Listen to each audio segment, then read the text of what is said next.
To set or create a system view in Microsoft Dynamics 365.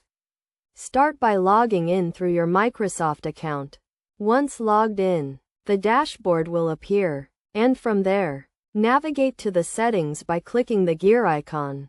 Then proceed to Advanced Settings. In the Business Management section, which opens automatically, go to Customizations, and then select Customize the System. This will open the configuration, where you can find entities. Locate the account entity, which may appear slightly different from the others, and open it to access the Views section. Within the Views section, you will find various options. To create a new view, click the New button, provide the necessary basic information, and then select the option to create a system view, a process that requires administrator permission. This guide walks you through accessing and creating a system view in Microsoft Dynamics 365.